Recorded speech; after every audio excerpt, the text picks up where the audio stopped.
Yeah.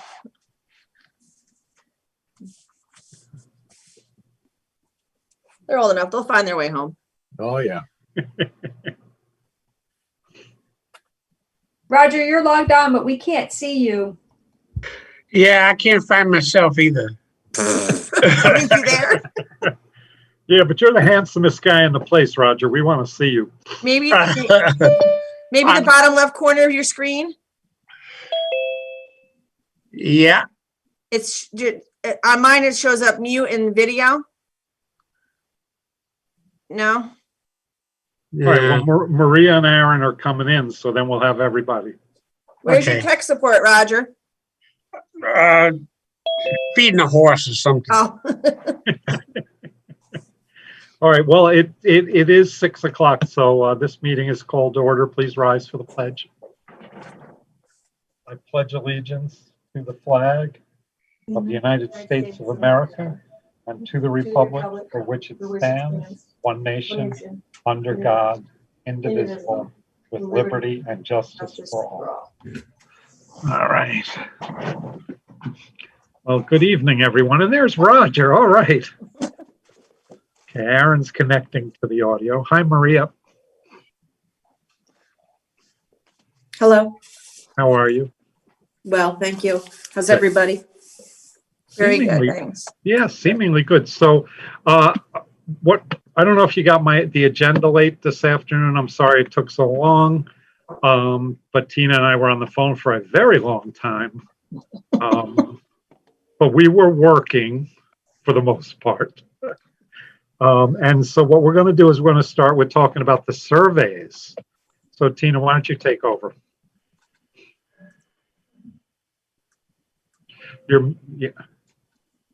Tina, you're muted.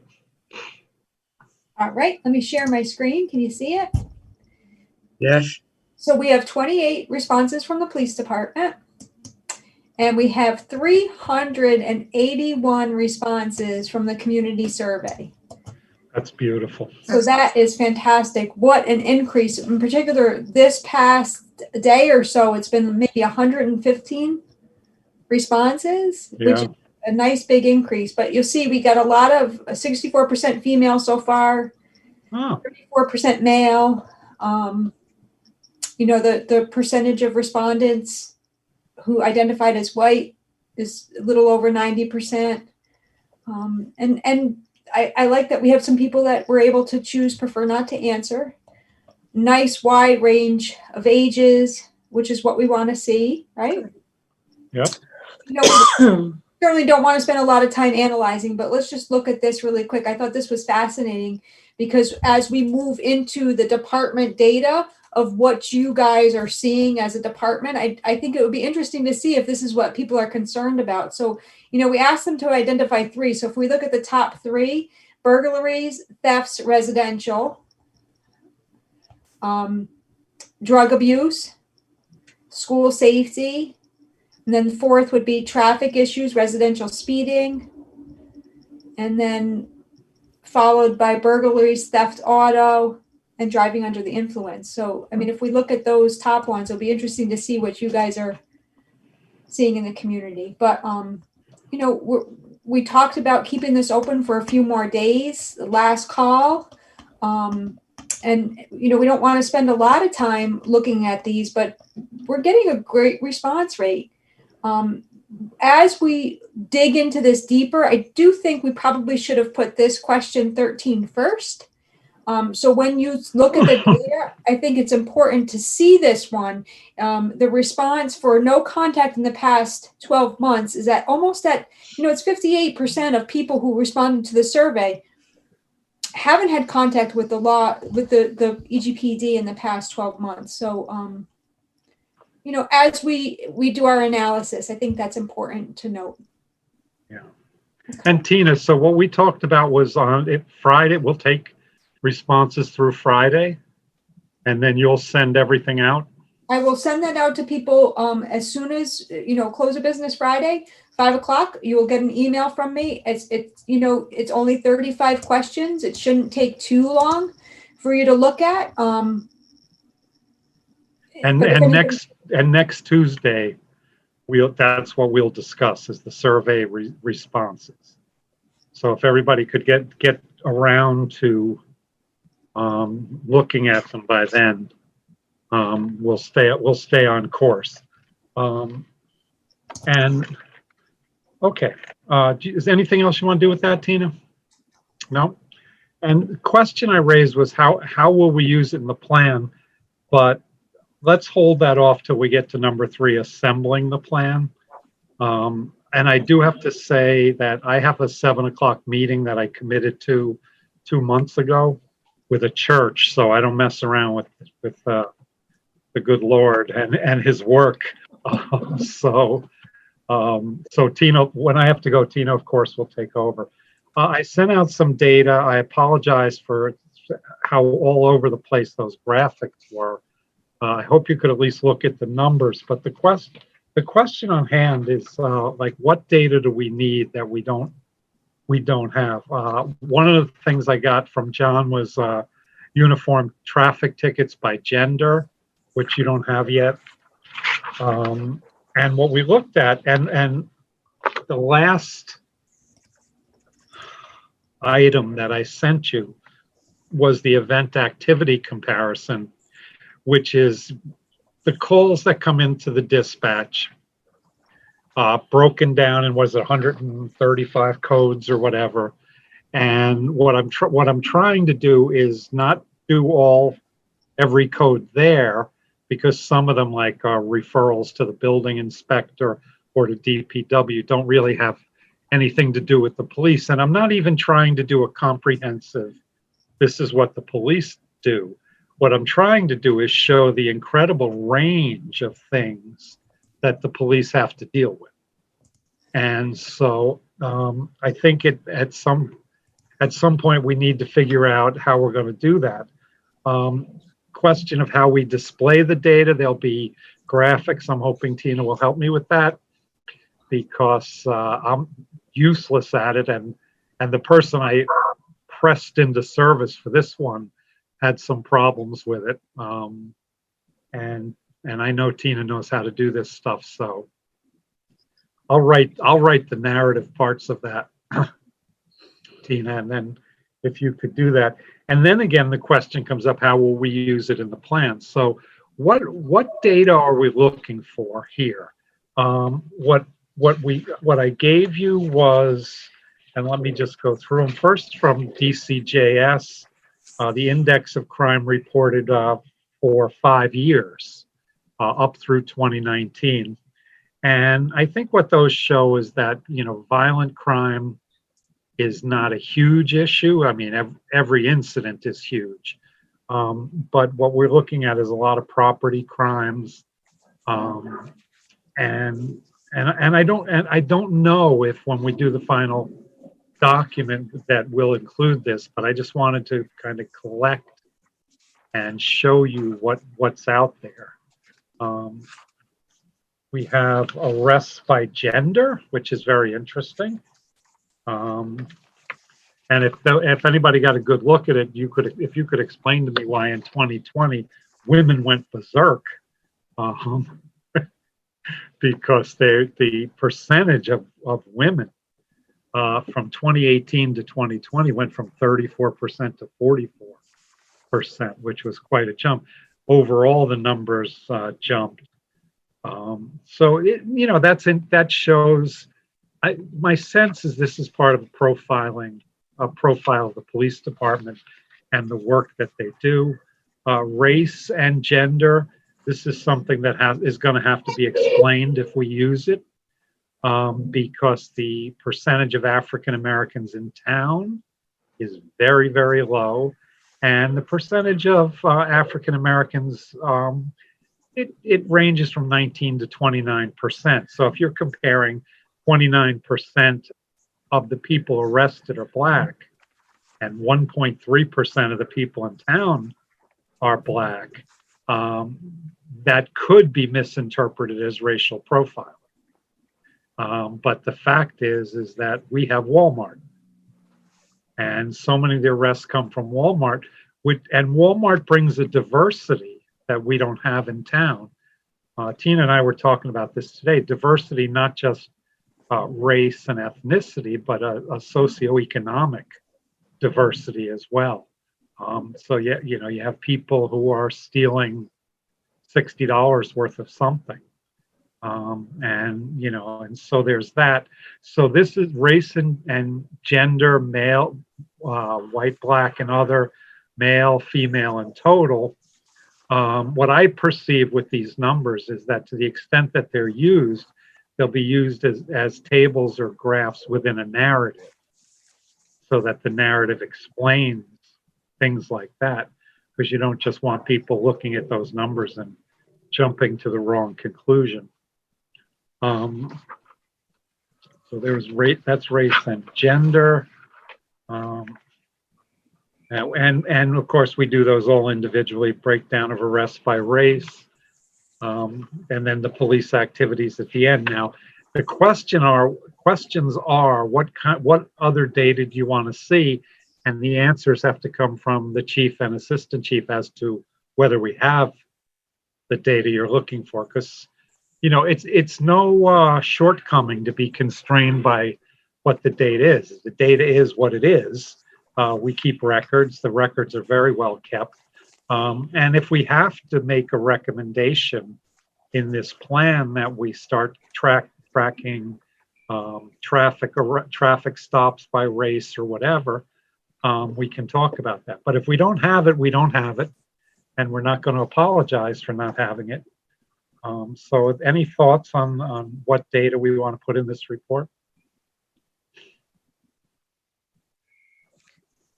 Jack, if I may, so you touched on the traffic stops by race. So just so everybody knows, a lot of times when someone does a traffic stop, we have the equipment that the license is scanned. So back from when I used to do traffic many moons ago, we had to handwrite everything in, but now it scans it and inputs that data. But one of the boxes that doesn't input is the race, and it's never been a mandatory field in order for our officers to issue that ticket, that it had to be filled out. That is something we had one of our officers who's been in charge of the tracks program look into. It's something that we can modify going forward. It's unfortunately not something that we've had in the past, but that can be one of the recommendations, like you said, and that it is doable. We looked into it. So good. Yeah, that for the rest of you, in my office the other day, the chief, assistant chief, and myself were having a conversation about that. And we were talking about the idea that, police see a black driver and pull them over. And, John was saying from his experience, you've already decided and are in the act of pulling somebody over. And sometimes not till you get to the window do you know who's in that car. You can't see, people are moving quickly. There's tinted windows. There's all kinds of things. So again, when we do start collecting that by race, it's still data that has to be qualified. It can't just be, taken at face value, because who knows? But I think that is one thing, Chief, that probably down the road we want to do. And John, correct me if I'm wrong, it only gave us a few options for race as well. Black, white, and unknown. I think if I remember correctly, it was black, white, Hispanic, and unknown. Right. Or Hispanic, other, okay. Other Okay. was the last option. And again, it wasn't a mandatory field. So what we would probably, correct me if I'm wrong, Chief, what we would probably wind up doing is have to create a policy that states when you issue UT, you have to mark that box with a choice. Does that mean you have to ask people? You have to ask people to self-identify? If they choose to. Sure. Right, and if they choose not to, then we obviously would have to maybe have a box for that. And I don't know if that's something we can alter. That's something we have to look into if there's an option to put another box in. Don't believe we can add anything or take away from that track system. It is the system is We have to provided. check unknown then. But in order for us to try to keep that data, or at least collect that data so we can analyze it at some point, we would have to make that a mandatory field in at least under UTTs for us to have to check that box, so to speak.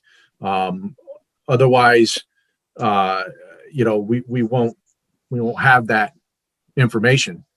It's not tracked any other way via traffic stop. When we scan driver's license, your driver's license doesn't identify your race on it. It simply says you're male or female. It gives your address, and we scan that barcode, and it automatically inputs that into the UTT form. You'll get, however many times you'll get the race, or I'm sorry, you'll get gender, you'll get male, female versus female on that, but you won't get the race. And sometimes you don't even have a license with somebody. You're manually inputting that information because they don't have their license on them, and you're utilizing some other form of identification. So if you don't scan it and these guys don't hit that gender field as they're filling it out, again, you're not going to get that accurate information. So it's not going to be 100%, but it's most likely going to be the majority of tickets that we write, and will probably be a good representation of what's going on out there. I've got, if I'm getting a ticket and the officer asks me, what race am I? That could lead to some conflict.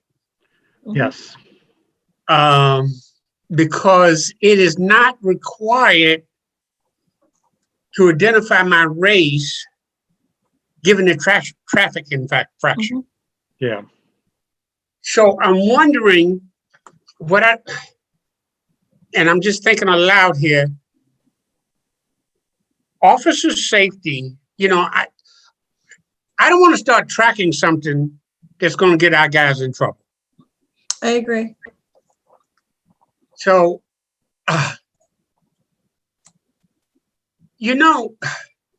maybe we could find out, like I know Bethlehem was able to track by race. How do they do that?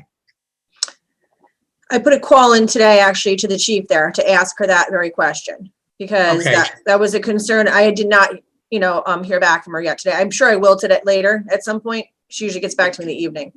Yeah, because I'm thinking,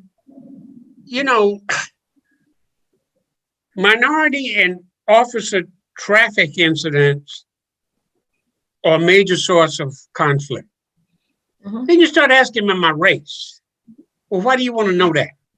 So, I don't know. I would be interested in what Bethlehem says. Who's the No. chief there now? Gina, could she, I'm going to butcher her last name. She's going to kill me if she sees this. Kuchera. Okay, so the guy left. The other guy Yes. left. Yeah. Okay, good. All Roger, right. that was Roger, exactly why I asked, how would we track this? Would we have to ask people to self-identify? I mean, it seems unwieldy at best, possibly dangerous or antagonistic or something else that I don't even know.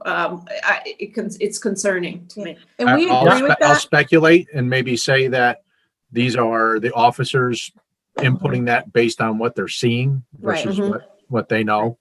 I'm going John, to guess and that's- say nobody's asking, what their race is on the roadside, but I'm going to assume that, if there's an obvious race, that they're going to check that box and move on. So again, you may not get a full representation of what we're looking for, just based on that alone.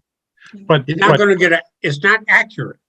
Right. And we would have, Right. and I guess we could say this is based on the officer's observation.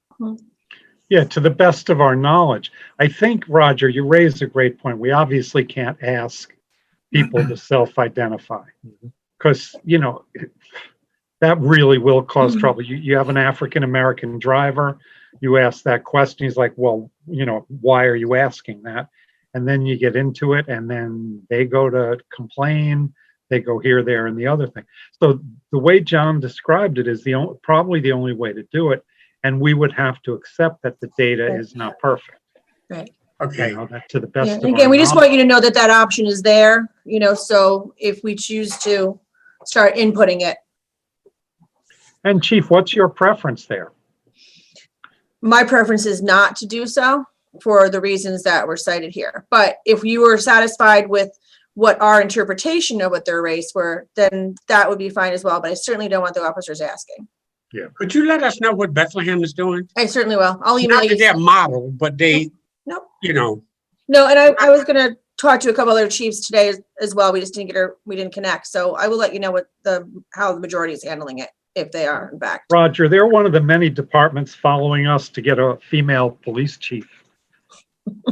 It's all the rage, but we started that trend here. Right. Them and then Niskayuna. Yeah.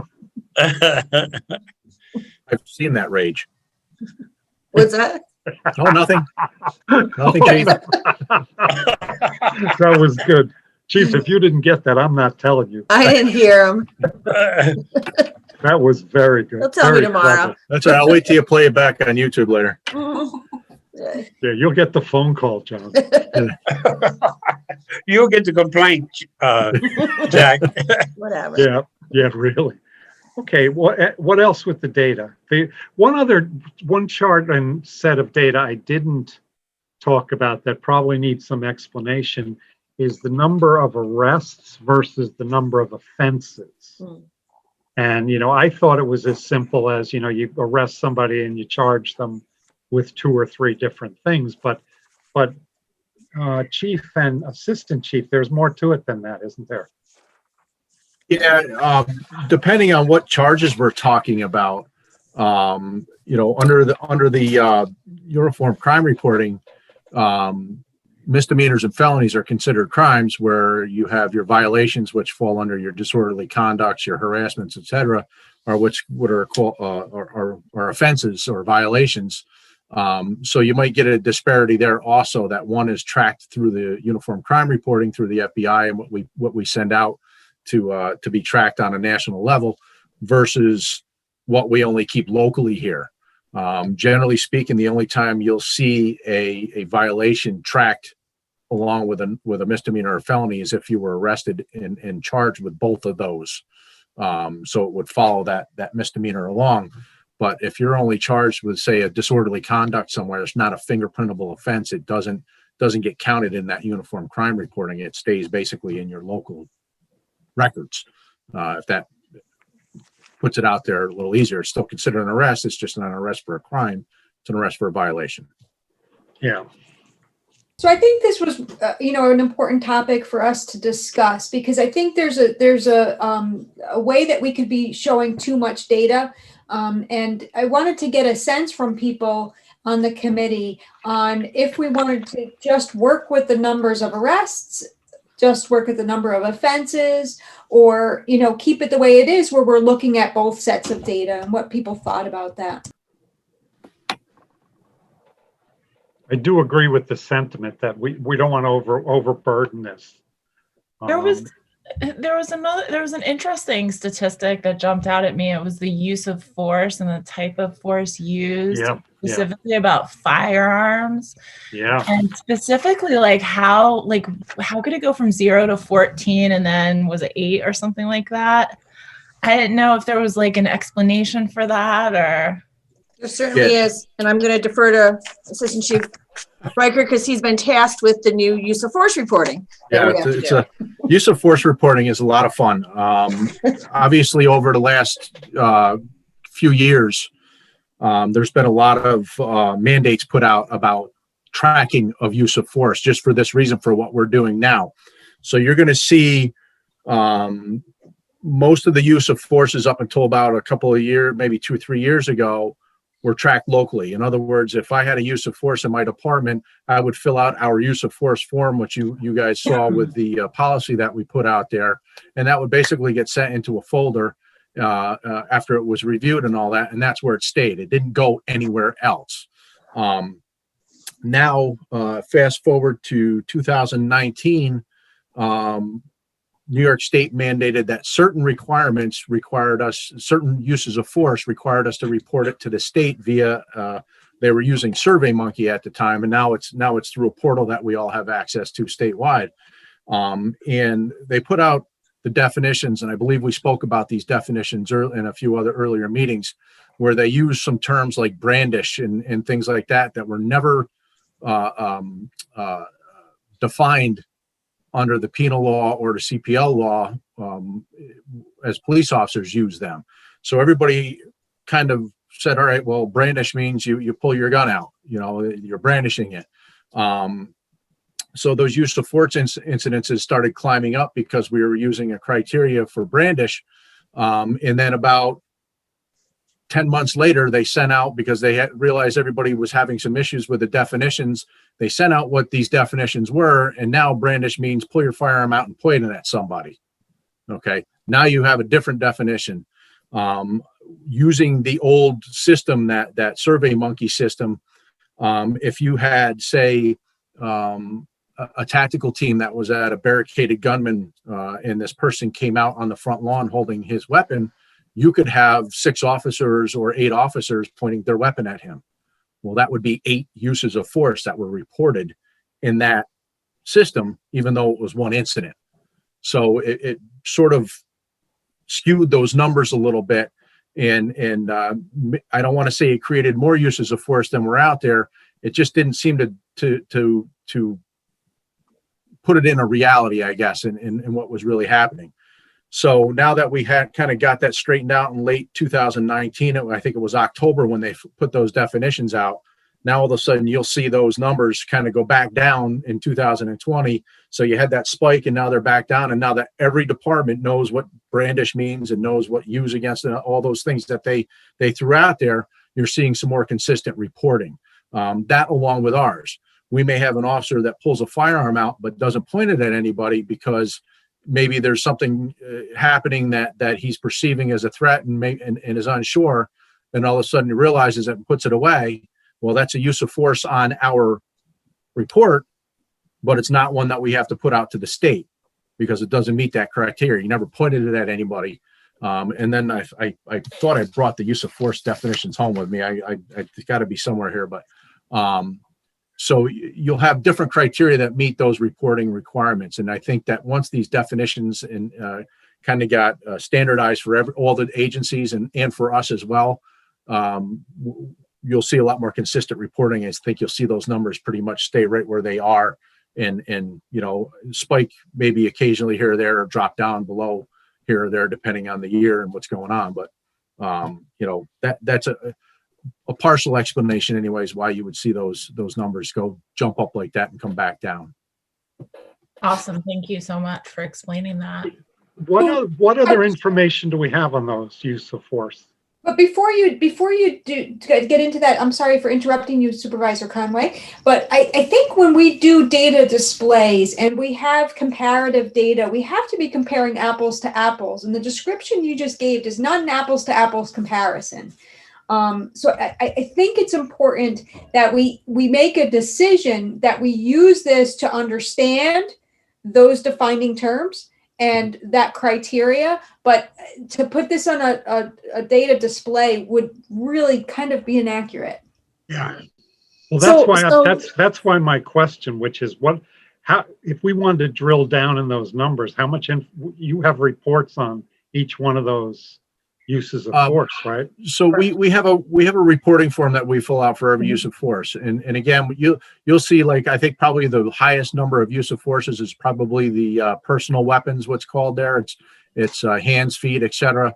And you'll see that filled out, but it doesn't necessarily mean the officer struck somebody.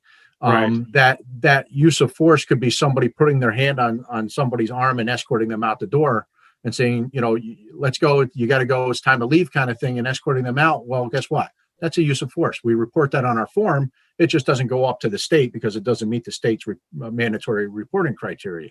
So that stays local. So we have those use of force forms, and we have those in a file, and we use them, not only to first of all review it, like we went through the process, I believe it was last week, on how we review those use of forces and the checks it goes through before it gets to the chief's office, and then the chief reviews it.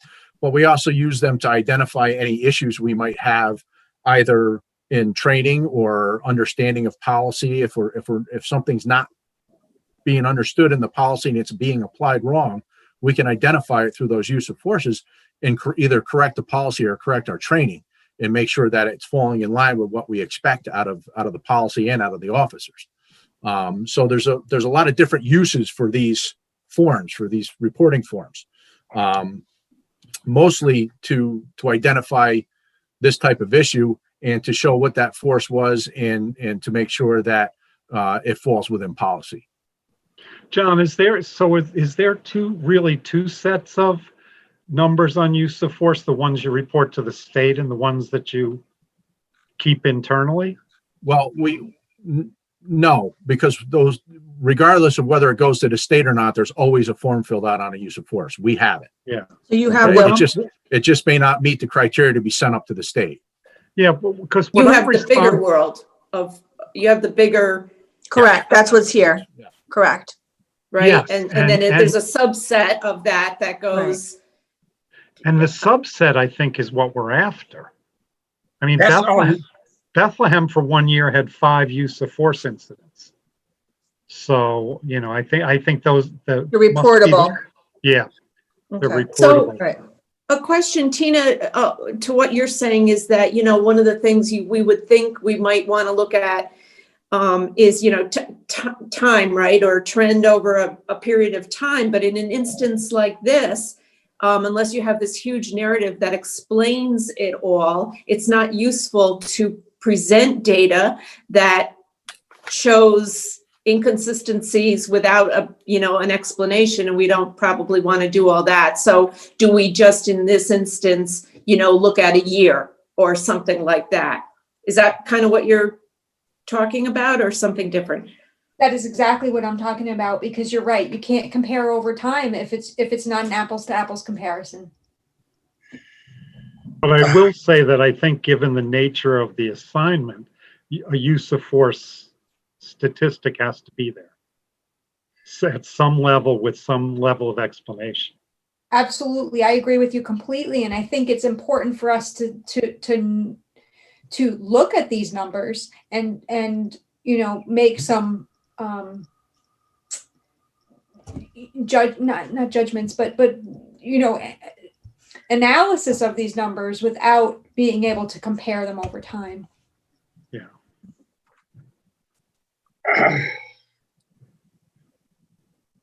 The number of badge arrests too seem to have increased like really significantly from 2018 to 2020.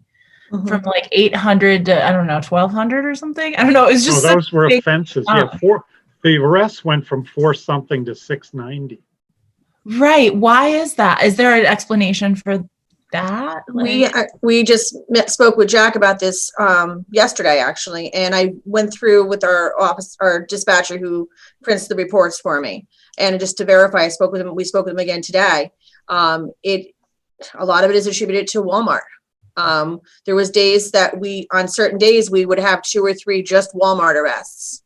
Unfortunately, COVID was a desperate time for a lot of people. Yeah. And people were out of work, finances were hard, and Walmart really hit us hard this year with calls. So that's definitely a higher number, but because of some of that data, and there was more domestics and things like that increased as well. And looking through some of the data, so it adds up. As much as it seems such a huge jump, it does add up. So maybe the place to start is that police activities tab on the Excel sheet, and look at what types of things, and then look at the numbers. Does that make sense? The types of arrests? You mean to see what are the most significant? Yeah. Yeah, that's why my first draft of that had only like 10 or 15 categories, because I was just going by the volume. But I do want to say the other thing, Ingrid, 2020 was Elaine's first full year as chief, so maybe there's a new sheriff in town. Cracking down. Just saying. My assistant chief is being quiet, but I just saw his eyebrows go up. So He's already gotten himself in trouble. He's not talking. But so, Tina, to follow up on that, you're saying, let's take a look at that, identify what the volume numbers are and see where we go from there. You're muted, Tina. I do that on purpose because you should hear the noise these people are making. These people, you never met People them. that live with me. Never met They're them. noisy people. I don't know. But if we started with the big list and then look at how that breaks down to that more granular analysis, it might be, it might answer some of those questions. So I think the tab that we would look at is on the Excel sheet, police activities. Is that correct? Yes. As far as use of force, John and I will look at that again tomorrow, and try to break that down a little bit more for you. As Yeah, far that'd as be good. use of force, and we'll get that out to you. Put that on our list. And is there a way to look at, I started to try, and I didn't get very far with this, honestly, but to look at the data through the eyes again of the assignment, which is what we have to write and what is critical in the guidelines. And does that help us weed out or hone in on what statistics exactly since we can't look at everything, Yeah. we want to look at the use of force, obviously. What else? Yeah, one of my responses to that, Maria, was that, this assignment is based on use of force and pretty much the subject of violent crime. And what we have in our town is a really low number of violent crimes and a really low number of uses of force. So one of the things I wanted to do with that table of police activities was show the range of things that our police officers deal with, because if you don't understand the town, you'd think our guys are just sitting around doing nothing, because there's not a lot of violent crime. There's not a lot of use of force. So the question for me is, do we use some of this data? I think we use in the profile of the police department. The dispatches handle 24,000 calls a year. Here's a breakdown of some of the significant things that the police do. And then some may come in a different section. Even in the recommendation section, or the relationship to the community. That's a good point, Jim. That's a good point. But I think we need. Well, never mind. Go ahead, Chief. No, go ahead. Sorry, Jack. Finish. No, I had nothing. Okay. And just it popped in my head when Maria was saying, we can break down the use of force, because in the policy we sent you, there was the use of force form, actually, the report form we fill out, and there's a spot for race and gender. So to get to the crux of the executive order a little bit more, we can look at what these reports say and what the race and gender, at least, and ages, because that's on the forms. So Yeah. we can give you that data too. That would be Yeah, I good. think we take the subset and get as much information on that as we can. We will get that out tomorrow. And when we talk about the numbers on the use of force, I think we should stick with the numbers that are reportable to DCJS, because that's what other departments are going to do for the most part, right? And if I'm at DCJS and I see you giving me one set of, this report is going to be passed through DCJS. So our numbers should compare to the numbers we've given them. Okay. Yes. So I will also just kind of add something to that data is limited. And the reason it's limited is it's only been implemented since 2019. Right. So you're going to get 19 and 20, and that's all you're going to get. Just so you're aware of that. There was no data for use of force in 2018? Not reportable to the state, no, because it wasn't implemented then. That law, that executive order didn't take effect until June or July July of 11th, I 2019. Oh, that's So you're gonna get- yes. You're going to get, Yes. June 2019 through, all of 2020, basically. So you're not going to get, you'll get what we've done since then. And there's a few, I wouldn't say there's a ton. I think as a matter of fact, I was able to access that the other day, because I think the state will be putting that annual report that they put out based off of these Numbers. this week, maybe. Yeah. or next week. It'll be available to the public, if I'm not mistaken. So you'll see every agency in the state will have their numbers up, broken down by race, age, and gender of the officer or officers, and the race, age, and gender of the persons that force was used against, and what that force was based on what those definitions are, brandished versus whatever. You know, and it will break it down that way. It looked like an Excel spreadsheet when you accessed it on the portal. I don't know if that's how it's going to be put out to the public. I don't know if it's going to be a different format or what, but we literally had to scroll down until we found East Greenbush and had those blocks of, you know, that use of force there. I think there was maybe 5, if I remember right, altogether, maybe 6 altogether, Right. for the last year and a half or so. But Tina, to your point, they can't report anything before that because the definitions are different. The ones before that are East Greenbush definitions. These are state definitions. Right. But John, you're saying that report that those numbers will be out soon? I believe that if I read the email correctly, and I don't have access to it at the moment, they provided us the means to see that spreadsheet, and if I'm not mistaken, that annual report was going to be made available to the public, or at least published somehow on either DCJS's website or some sort of link out on the state government one of the state government websites, basically allowing you to view those statistics. I just don't know what format it's going to be in. It's going to be in the same format I saw it, or if it's going to be in some different format. But we should use those numbers. Right. Correct. Agreed. And we know right now what we reported, so we can get that to you I can now. access And that anytime. right, that we'll get that for you tomorrow because that'll match what's coming out. But, and I think we mentioned this last week, we already put our use of force policy on our website, but this is a recommendation the committee can make, is that we share either the link, what it's going to be, or the data when the time comes annually, when we do our annual report, our use of force report, you know, things like that. So for, you know, transparency, that can be on the website, as our website as well. Okay. Other comments on the data? I'm just kind of, Yeah, go ahead.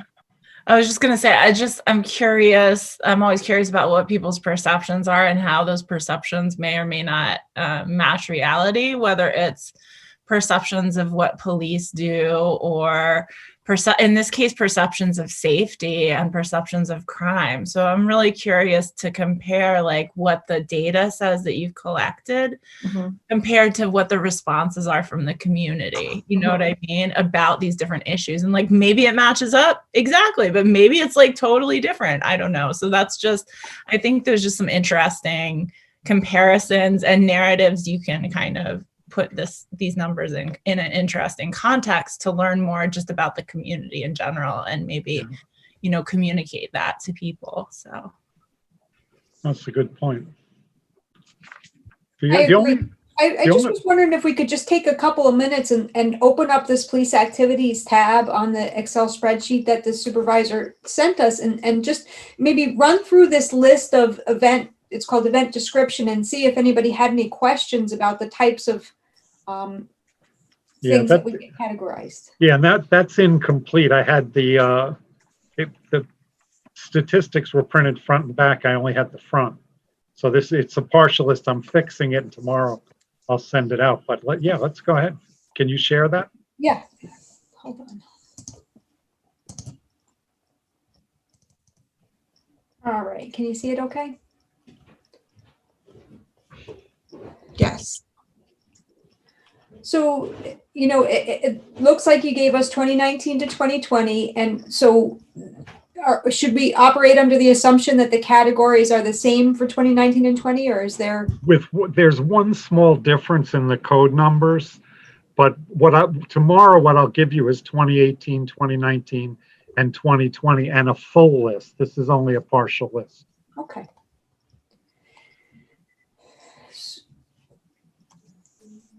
So we're looking at alarm, panic, distress, assist police, miscellaneous incidents. I mean, maybe the committee could just eyeball this list and think about if they have any questions about what would be categorized here. I mean, this jumps out at me, of course, traffic stop, that's a high one, but maybe we could start with the ones that get categorized high, like a well-being check. Yeah. If you want to just take a minute and explain to the committee what would fall under that category. Well, and that goes to Jack, that goes to your point of when we look at these, like when I look at these numbers, and precisely to that point, Tina, when I looked at the well-being number just now, it's, that's a high number. It's an important thing, and Yep. it's something that our police department is called to do, apparently, very often. And so it goes to Jack's point about sort of explaining, what does this police force do? And, I'm surprised at some of these numbers. So this is helpful. The check the well-being one, just to know, it could go across the gamut of things. It could be someone is concerned about a relative or friend or whomever they haven't heard from. It could be, we get a call, someone's sick. And then sometimes, so you have to understand, sometimes when the dispatcher takes a call in, it may be categorized as something initially. For instance, a cardiac call might be categorized because we think someone's a cardiac call because someone calls frantically saying someone's having a heart attack, but then it actually turns out to be an unattended death. So although there's different categories here, sometimes they extend to overlap and they may not get changed. So check the welfare call could end up possibly being an unattended death, and it could have just stayed, because it's user error sometimes too, and when the officers are doing reports if something's not changed. But a check the welfare could be anything like that. My child's home alone, they're not answering the phone, illness. John, and traveling through or supposed to be at somebody's house in East Greenwich at a certain time and they haven't showed up yet. All sorts of things like that. Sure. Are there other ones that you are curious about? So let's talk about this one here, since the number's so high, location property watch. So we have always done property watches in our town. And officers are assigned to zones in the town. Officers, will know that we used to have it hanging on kind of a blotter format outside dispatch. When I took over as chief, one of my concerns was that they maybe weren't being done as thoroughly as they should be, yet people are asking us to watch their properties while they're away. We were fortunate that, we have a lot of snowbirds and they'd head out for months at a time, and they'd come back. On occasion, you'd have someone's house had been, broken into, or a lot of times vacant properties even. So we now have a system in place. We send out an activated review for each shift. And one of the components of that is a property check. So say an address, 1 Smith Lane, we wouldn't say we're out at 1 Smith Lane, we're location A. The officer goes there, they physically get out of the vehicle, they walk the perimeter of the residence, check for any forced entry, and make sure everything's intact. So, and then, they call out there and then they clear there that the property check's okay. So that's I didn't know you did that. Yes. So it's a service that we've been doing, and we have a list right now. It's not so much, but at times we could have 20 addresses on the property check watch. Wow. And they're, spread out throughout the town. So each officer in their zone is responsible for doing that property check for their shift. And how many times could you check a single property? Like if somebody's in Florida? We will check it most often twice a day, not always necessarily in the midnight shift. We try to do it during the more daylight hours because I want my officers traipsing through people's yards in the dark if they don't have to. So, but definitely, day shifts and afternoon shifts. So that is a huge number. So, But you also have, correct me if I'm wrong, Chief, but these property watch locations are also, some of them are permanent. Yes. Like at town properties are checked regularly. Correct. I'm sorry, I was remiss. Yeah, the parks. We do the parks in our Hanfords and all town. That's that. something that is every day in the Miracle League, Underdog Park. Hampton Manor Beach, the town park.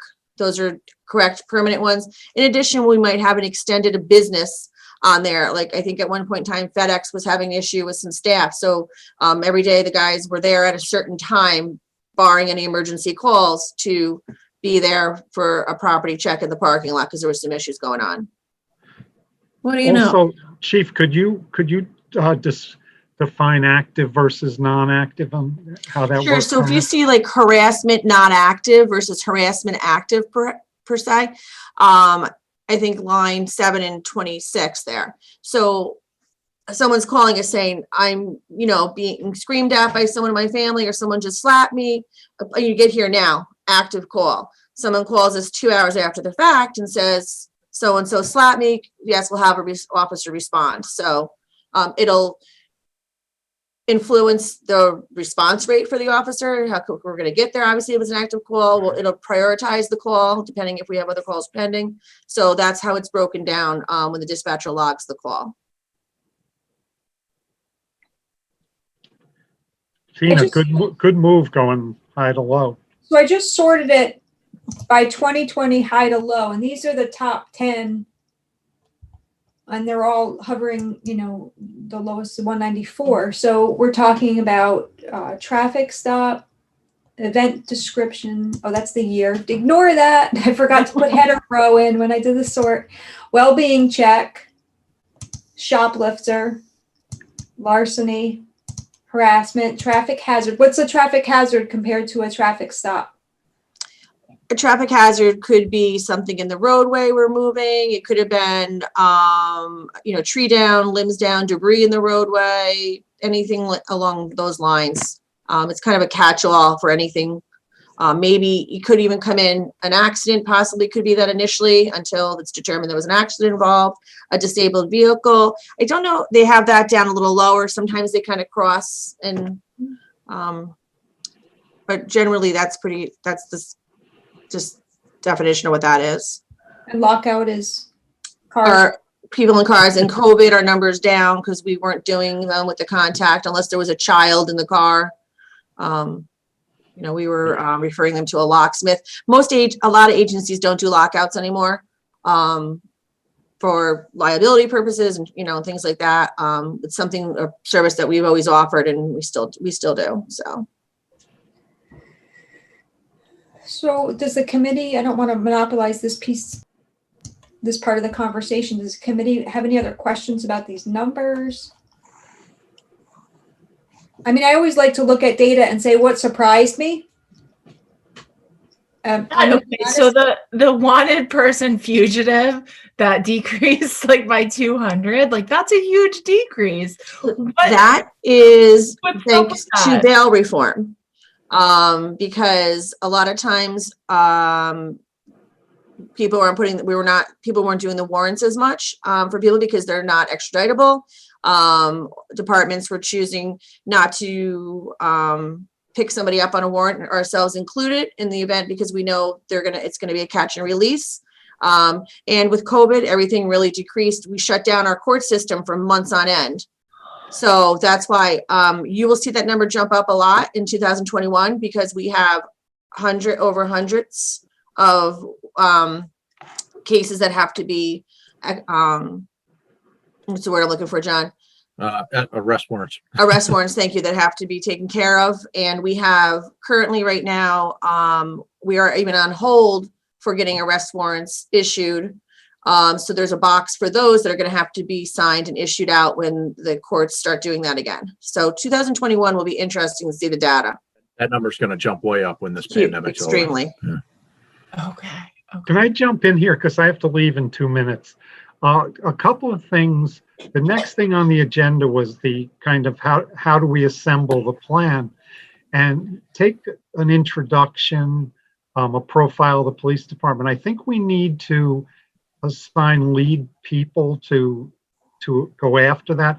Like, for example, I could do the introduction, and if I could be paired with Ingrid or Maria, I could do a draft, send it to them, however we're going to do that. But we don't have much time now.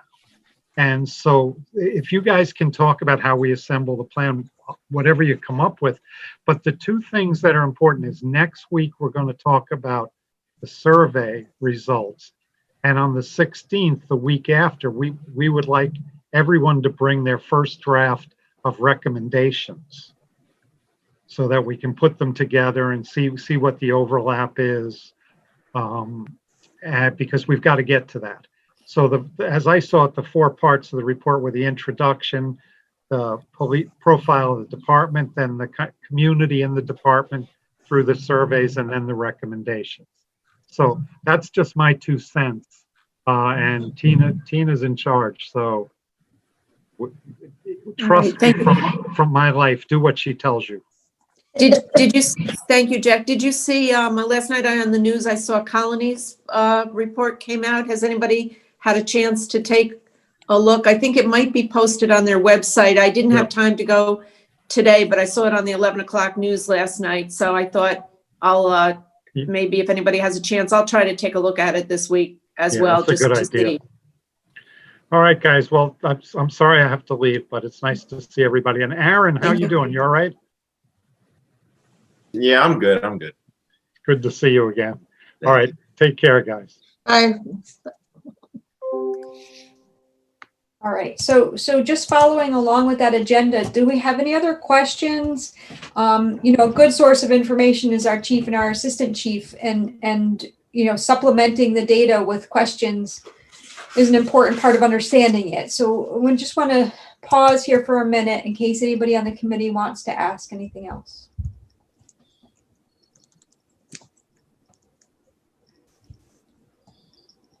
Okay. Well, hearing no questions, I think that's great. I mean, there's a lot there. You know, I don't feel like we answered the question on how much do we want to display, because I think sometimes too much data convolutes the mission.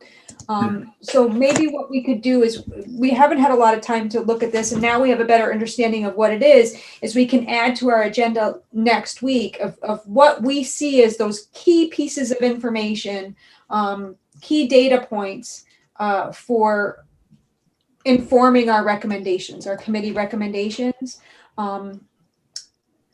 So does that sound okay? Would everybody be able to? Okay, great. Thank you. I kind of like, I think it was Maria that, you know, and I think maybe a meeting or two ago, you had kind of refocused us back to the mandate and what it's, you know, basically what it lays out, and follow that as the outline. But it would be, and I think Maria also touched on, I'd be interested to see what the survey reveals, you know, as far as what our number of calls. You know, we're comparing the larcenies and the burglaries, and those seem to be the top dogs on the survey right now. And they also seem to be the top dogs in the amount of calls that were, or arrests and things like that. So it's, you know, it'll be interesting to see that comparison and maybe use that as our outline, whatever the community's looking at as far as the big 3 or 4 or 5, and what the mandate tells us we have to do, and sort of see if we can incorporate them in together, I guess. I think those are great points. And I think that we specifically asked, when people interact with the department under those circumstances, those specific circumstances, what level of satisfaction do they have? So I think that's like the 3 levels of looking at what's happening in the community, what is the community perceiving is happening in the community, and what, you know, is their response to that activity. So I think you guys are really data analysts here. How about the results of the police survey as well? Will we be looking at that next week as well? Yes, I'll send both to you on Friday. We'll close both of them then, so that you can look at that. You know, as we know, the items on the community survey and the items on the police department survey are not identical. Right. The police department survey is really going to get at those probing questions around culture, climate, support within the department.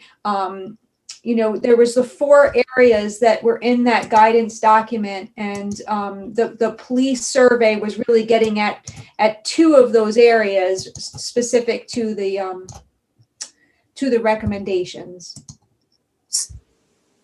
I think, I don't know, it's just the data is really interesting. And I think the story it tells about what's going on in society is really interesting. Like looking at the breakdown of the different arrests and how some of them went up substantially while others went down substantially. Like it's just kind of mind-boggling because usually you don't see that much change, I wouldn't think. But you know, it just reflects how many changes have gone on, and it gives me more questions. You know, I'm sure it's okay if we have like more questions than answers, maybe, because it's, I don't know. I think probably one of the biggest answers because of that big jump right now is the pandemic. I think you're going to see that that's largely responsible for pretty much everything right now. And, you know, once that sort of exits the system here, you're going to see everything sort of go right back to where it was. And probably, you know, there's where you'll get your real data from. I mean, for instance, like our DWIs, people were not on the roads, the bars weren't open. So those dropped huge. You know, people were drinking at home.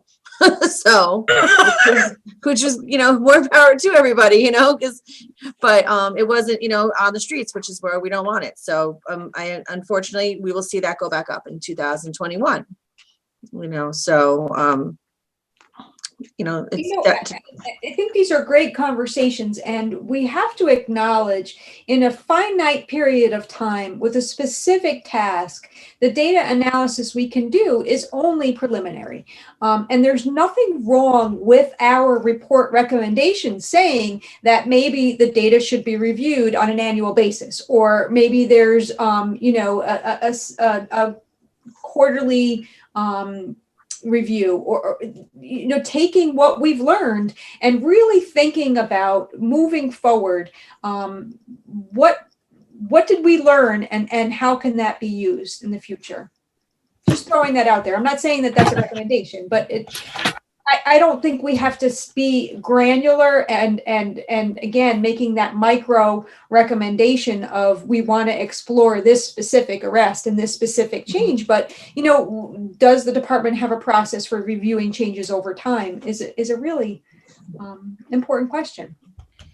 Tina, I want to understand, and maybe we're not there yet, but Jack just referred to before he left, you know, he sees the report, and this might be a little ahead of it, but basically 4 sections. He talked about an introduction, then he talked about a profiling of the police department, and then he talked about how the police and the community are integrated.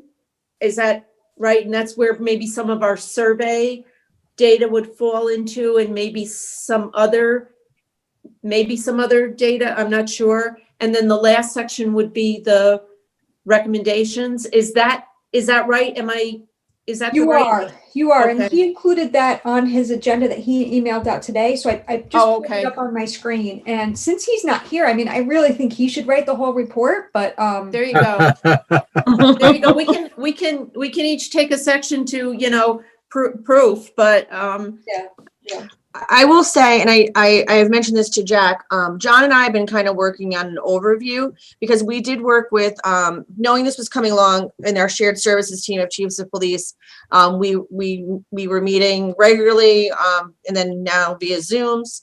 And because we are shared services, we thought maybe it would be good being in the county together in shared services that we kind of had similar format. So we have, drafted a lot of different components of this, but we are obviously we did it together, so a lot of them were just general. So we're trying to kind of fill in some more specifics for our department, and not that anyone has to use this or anything by any means. John and I are hoping to have it done tomorrow, and then we told Jack he can take his red pen out and decide if he wants to sign out, which he will, and I know, and I'm good with that, sign out, you know, parts. But we kind of just to give you an overview without showing it, because it's still in draft form. You know, we started out with like the functions and the roles of the police, went into a little bit of the history of the police department, talked about staffing, budgeting, equipping police. And the next category is the main about employing smart and effective policing standards and strategies. That starts touching on like procedural justice and the community policing aspect. And, you know, again, schools was mentioned in here, policing strategies. We talked a little bit about traffic, community engagement, Another big section is, fostering the community-oriented leadership, cultural and accountability. And I guess it'll probably make more sense in here. There's tracking about use of force and identifying misconduct, things that, the department can do to ensure that that's being done. There's a section about policy, which we've talked about, and citizen oversight and other accountability, and the data and technology transparency is a category.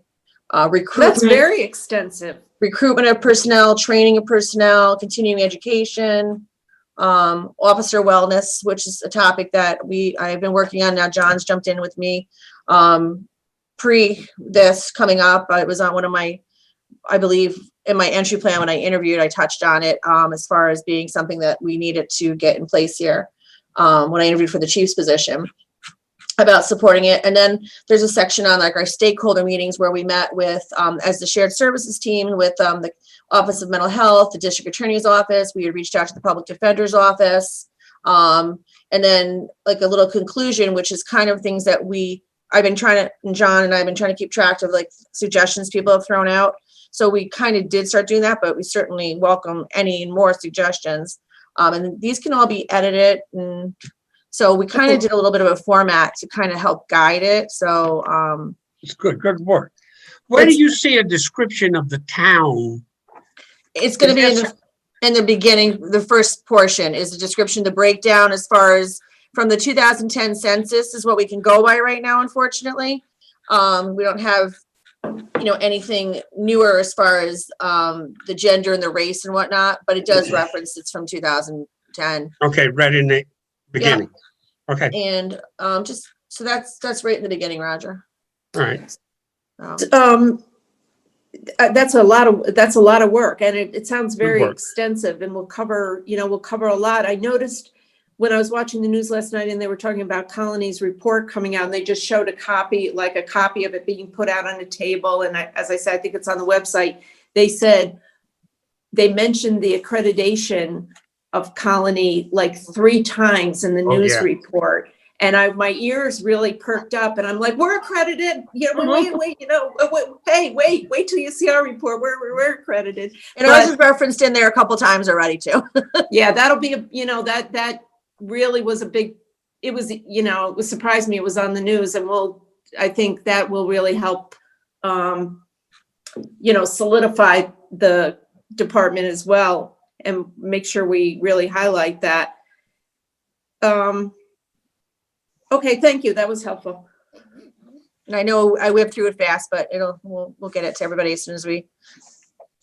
I think that's an important piece, because we're asking you all as volunteers to take all of this information and make some recommendations. So I think at the simplest level, we're asking each of you to come with thoughts.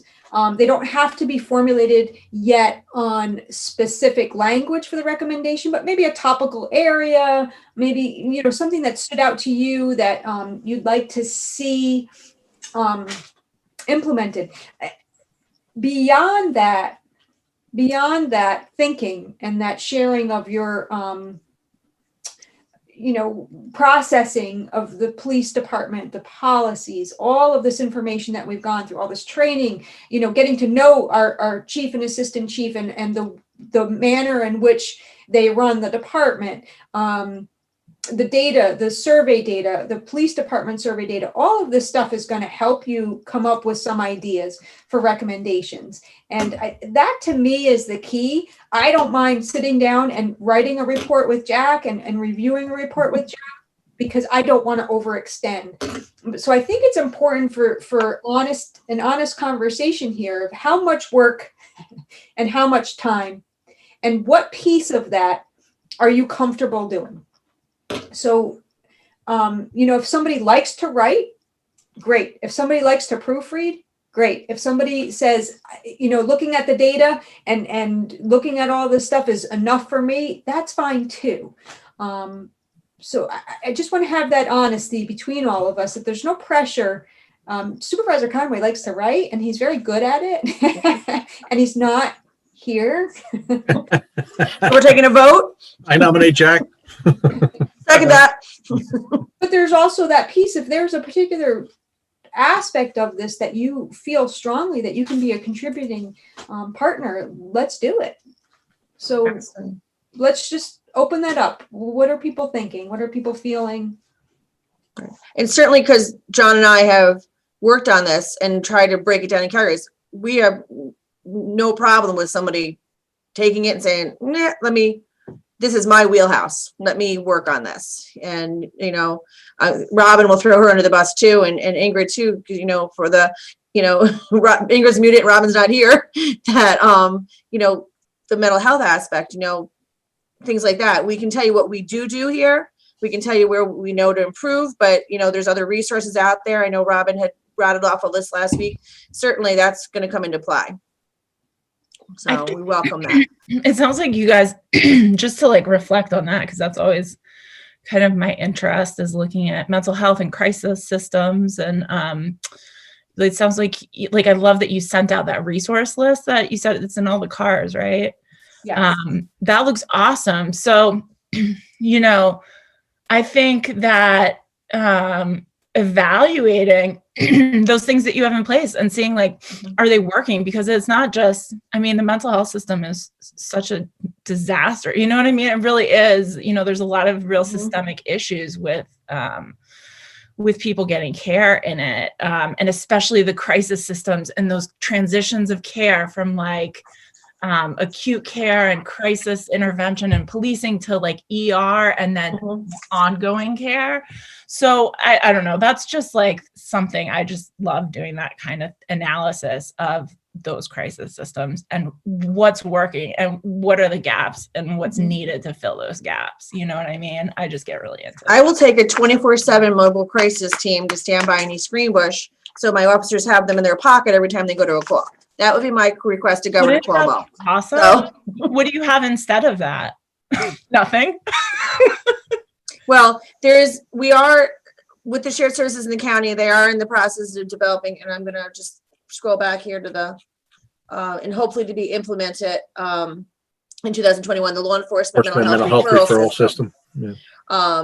So it was modeled after a program that was created in Essex County. I think we touched briefly on that.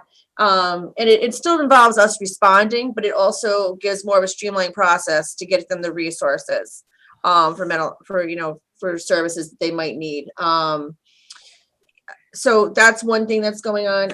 We don't, there's obviously the mobile crisis team, which we talked about last week, but unfortunately it's not always conducive to a 3-minute, maybe only being a 3-person minimum staffed shift to wait for that team to respond if they're available to respond an hour and a half out. So it's different than being in a city where they maybe have more resources to draw from than a town like us in the county. So these are all, recommendations we'll take, but if someone wants to recommend the Governor Cuomo pays for us, all our towns to have that team, we would certainly and gladly accept it. Absolutely. I know Rochester wish they had one. That's for sure. Yeah. Tina, in response to your question, I'll kind of kick that off a little bit. I'll be very honest with you. I feel like the committee has certainly been comfortable enough for everyone to have a voice, and I at least I feel that way. And to make recommendations, and we've also been able to share a lot of documentation. If someone is willing to write the report using all of the feedback from the committee, I think I'm certainly okay with that. And it reads well when someone sort of corrals that process and it may read better in the end. And I'm not saying, Chief, and you'll have that whole section you'll have worked on, which is sort of like it's a big part of it. But then if it can be, sort of made to be one voice, I think it's more helpful if someone is willing to write it, and then we all review it or review sections, not only for proofreading, but for, hey, was this representative of what the committee talked about? That's the most important thing. Is this representative of what everyone said and everyone's voice? So it doesn't come just from the supervisor or the, deputy supervisor, but as a representative writing from the committee. So I don't feel any need to particularly take a section or any particular talent that way, but more than willing to review sections as they go along for both of those qualities, proofing as well as is it truly representative of the committee? That's just my opinion. Thank you. That's awesome. That's important. If anybody else wants to jump in and share their thoughts. I was kind of hoping we could get away without a report and just go right to the recommendations, but doesn't look like Supervisor Conway's going for that. That's why we started working on it. I mean, does that process sound good to Roger, Ingrid, and Aaron? Okay. I talk to Elaine a couple of times a week, and we work together. I'm the board's representative to the police department. So I would just like to tag along with Elaine and John and working on whatever assignment they end up with. If that's okay with them. At least they have a civilian on there. I think that's great.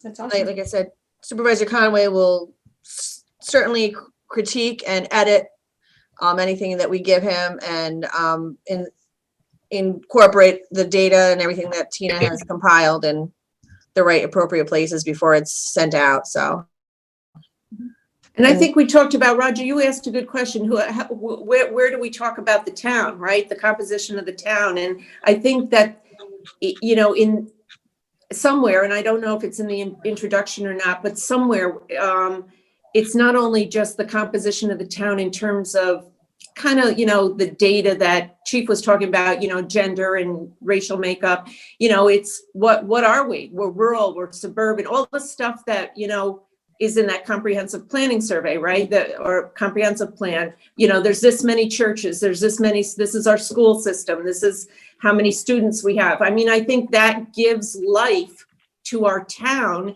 before we get to the part where we talk about all the community policing that East Greenbush does. It sets the tone for who are we in this place, and why are the things that the East Greenbush Police Department are doing important. So I hope that that'll get incorporated into the report. Yeah, we're so close to Albany, and when people ask me where I live, I say near Albany, but that river means a lot. We're not really Albany, and if you're not from Skodak, or if you're not from the area, I don't think people have a feel for who we are or where we live. I know I didn't before I moved here. Most people just know, that's by the train station. And we're not trying to educate them on the real estate and all of that. But I think your point is valid, that we want to paint a picture of a living, growing town that's dealing with issues as best we can. And we're fortunate that some of the issues that are confronting other cities have not hit us badly.